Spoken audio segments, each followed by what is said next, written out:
quickly want to run through what I did in one of my sessions and how for regulation.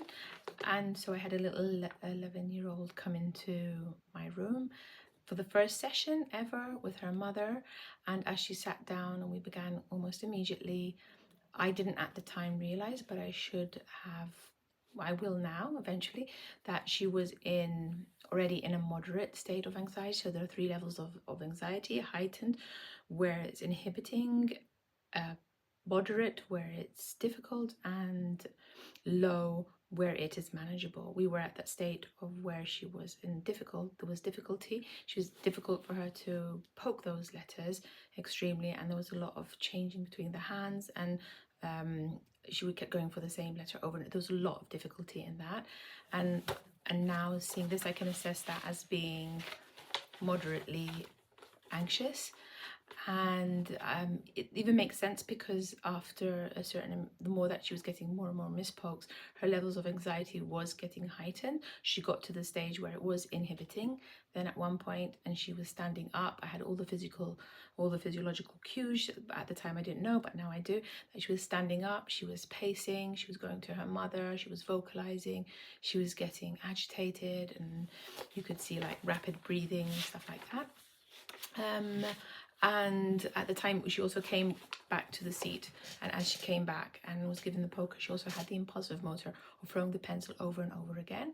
Now I can see that that is not behavioral, that is completely an amygdala hijack, and that's the way we have to see these in order to co-regulate well with our spellers. And that is the key. That's how we have to help them, is through connection. So I need to connect with this little girl and to be able to look at her and see her body and any changes in her physiology in order for me to be able to adapt and change myself in order to support her on those 4 things as well for the cognitive.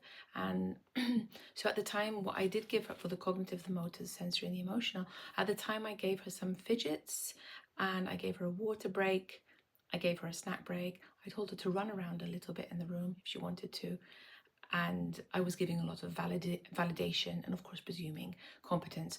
So those were the things that I were putting into place. Now coming back to it, I think I will add more things into the session. So for the sensory, I will add more music and some bubbles, and for the sensory also with the boards, we're on the 3 boards, I will also flap the board so she'll have less scanning, like sensory scanning to do, and so we'll lower that for her. And I think I might also board the boards so that she will have like a bit of feedback coming back from the boards. For the cognitive, I will go to not lower cognitive, but I will lower the demand on the motor. So I will have shorter words and adapt the text to have shorter words. For the emotional, I will continue to validate and continue to reassure her that this is going to be fine and that with practice she's going to get there. And for the motor, for the motor, I want to also try and introduce some running around in the room and maybe lots of activities that do touch upon the kinesthetic and the auditory and the tactile especially. But also I want to do with the motor, the breathing exercises, some breathing exercises that will help calm and hopefully bring her in polyvagal theory. As we know, she's in this in sympathetic mobilization state. I want to help her through co-regulation to get back to the ventral vagal state, in a state of calmness where she's able to work better. And in a state for anxiety, I want to lower that heightened anxiety to moderate and eventually even to low. So just to mention another speller that I have, Eddie, who he comes in and he has his iPad, and when that's taken away, his level of anxiety goes up and he starts biting himself a bit. And so with that, I hope to bring in some stress balls and something like silicone for maybe bite on, and some tactile things, fidgets, and more things he can engage with.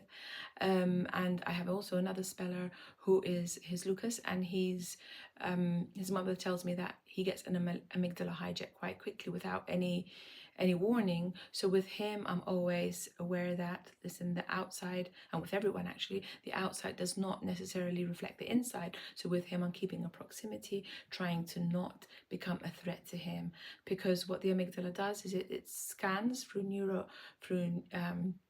Through neuroception, it scans the environment, and the environment includes me as a person with my facial expressions and my body stance and my voice and my tone and all the things, and yeah, everything that comes into it. So I have to bring that to him and make sure that the message that comes across is that you're in a place of safety and that I'm giving you safety here.